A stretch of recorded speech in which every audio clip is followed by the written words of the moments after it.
yang dimana struktur tata hukum di Indonesia itu menurut dari Hans Nagasaki.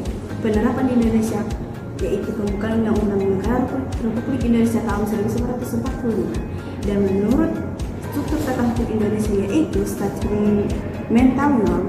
Penerapan di Indonesia itu bertolak Undang-Undang Negara Republik Indonesia tahun 1945, dan dimana itu yang ketiga itu struktur tata hukum Indonesia saat menjadi yaitu penerapan Indonesia itu tap MPR dan konveksi ketatanegaraan. Dan menurut teori yang kedua yaitu formil gadget. Lanjut, struktur tata hukum Indonesia formil gadget. Penerapan Indonesia yaitu undang-undang yang dimana pemilihan itu adalah background dan argumentation, yang dimana penerapan di dalam Indonesia itu yang terdapat dalam undang-undang. Yang pertama itu adalah peraturan pemerintah, yang pertama itu adalah peraturan pemerintah, yang kedua itu adalah peraturan presiden, yang ketiga adalah peraturan daerah provinsi, dan yang keempat adalah peraturan daerah, dan yang kelima adalah peraturan kabupaten ataupun kota. Nah, jenis peraturan perundang-undang Indonesia. Jenis peraturan perundang-undang Indonesia yaitu ada dalam terdapat 2 pasal. Yang pasal pertama itu terdapat pada pasal 7 ayat 1 Undang-Undang Nomor 12 Tahun 2011. Yang dimana di situ ada yang pertama adalah Undang-Undang Negara Indonesia tahun 1945. Yang kedua adalah 340. Dan yang ketiga adalah Undang-Undang Aparatur. Dan yang keempat adalah peraturan pemerintah. Yang kelima adalah peraturan presiden. Dan yang keenam adalah peraturan daerah provinsi. Dan yang ketujuh adalah peraturan daerah kabupaten ataupun kota. Sedangkan yang terdapat dalam pasal 8 Undang-Undang Nomor 12 Tahun 2011, peraturan yang ditetapkan oleh MPR, DPR, DPD, MAN, KY, BIBJK materi dari lembaga atau komisi yang singkat adalah bentuk dengan undang-undang atau pemerintah atas pemerintah undang-undang, DPRD provinsi gubernur, DPRD provinsi gubernur, DPD kabupaten atau kota, bupati atau wali kota, kepala desa, dan yang setingkat. Lanjut, kita akan membahas peraturan perundang-undangan di tingkat pusat.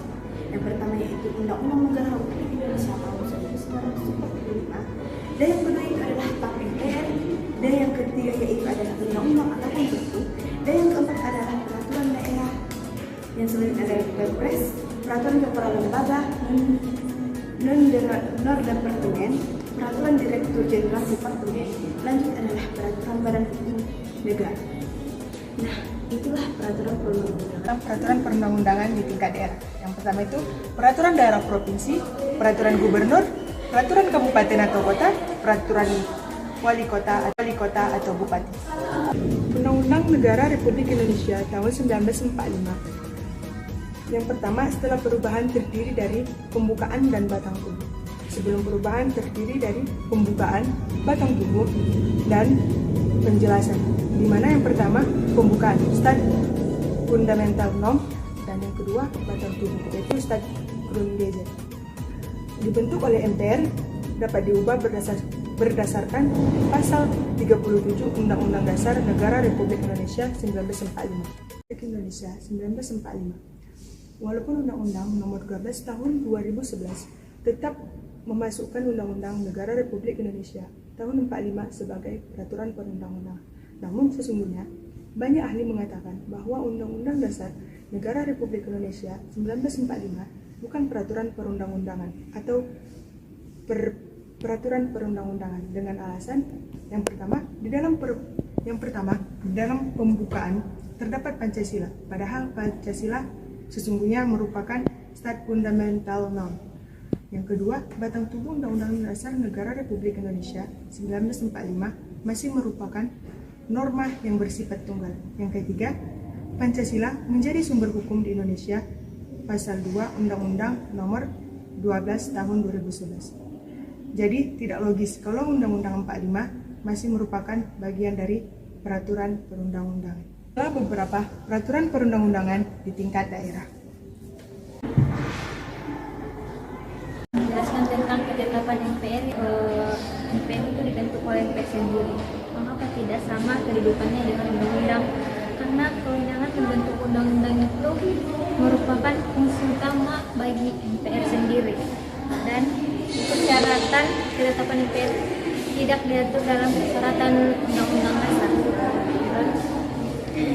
Terus persyaratan pembentuk itu lebih sulit daripada pembentukan ketetapan MPR itu sendiri.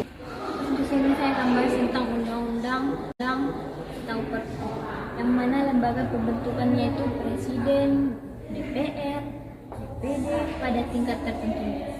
Terus dalam pembentukan perpu itu presiden pada masa sidang tingkatnya disetujui oleh MPR. Dasar konstitusi saat itu pada pasal 5 ayat 1 dan pasal 20 ayat 2, dan dalam perpunya itu pasal 22. Sedangkan nomenum pembentukannya itu normal, dan dalam pembentukan perpunya itu equalnya itu kepentingannya itu memaksa, yang mana terjadi karena keadaannya mendesak, 2 karena kekosongan hukum, dan 3 undang-undang yang tidak memadai namun tidak bisa diatasi dengan membentuk undang-undang sebagaimana mestinya. Muatannya itu sama, undang-undangnya itu sama, dan pembentukan perpunya itu juga sama. Dan itulah ketetapan MPR dan lembaga pembentukan undang-undang atau perpu yang ada di Indonesia. Fungsi undang-undang atau perpu. 1. Menyelenggarakan peraturan lebih lanjut ketentuan dalam Undang-Undang Dasar 1945 yang tegas-tegas menyebutnya. Misalnya pemilihan umum dan persyaratan presiden dan wakil presiden. 2. Peraturan lebih lanjut secara umum aturan dasar lainnya dalam batang tubuh Undang-Undang Dasar 1945. Misalnya peraturan tentang hak asasi manusia. 3. Peraturan lebih lanjut ketentuan dalam TAP MPR yang tegas-tegas menyebutnya. Misalnya 1. Ketetapan MPR nomor 1 atau MPR 2023 atau Perpu. 1. Peraturan lebih lanjut mengenai ketentuan Undang-Undang Dasar Negara Republik Indonesia tahun 1945. 2. Perintah suatu undang-undang untuk diatur dengan undang-undang. 3. Pengesahan perjanjian internasional tertentu. 4. Tindak lanjut atas putusan MK. 5. Pemenuhan kebutuhan hukum dalam masyarakat. Peraturan pemerintah, lembaga yang membentuk, presiden, pasal 5 ayat 2 Undang-Undang Negara Republik Indonesia 1945. Dan fungsinya 1. Menyelenggarakan peraturan lebih lanjut ketentuan dalam undang-undang yang tegas-tegas menyebutnya. 2. Menyelenggarakan peraturan lebih lanjut ketentuan dalam undang-undang meski tegas menyebutnya. Materi muatan. Menjelaskan undang-undang sebagaimana mestinya. Dengan demikian, 1. PP-nya hanya berfungsi memperinci ketentuan dalam undang-undang. 2. Tidak bisa menambah atau mengurangi ketentuan dalam undang-undang. 3. Tidak bisa memuat sanksi pidana.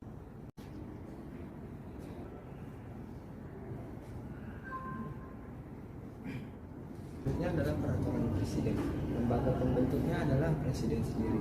Dan fungsinya ada 3. Yang pertama, menyelenggarakan pengaturan umum dalam rangka penyelenggaraan kekuasaan pemerintah.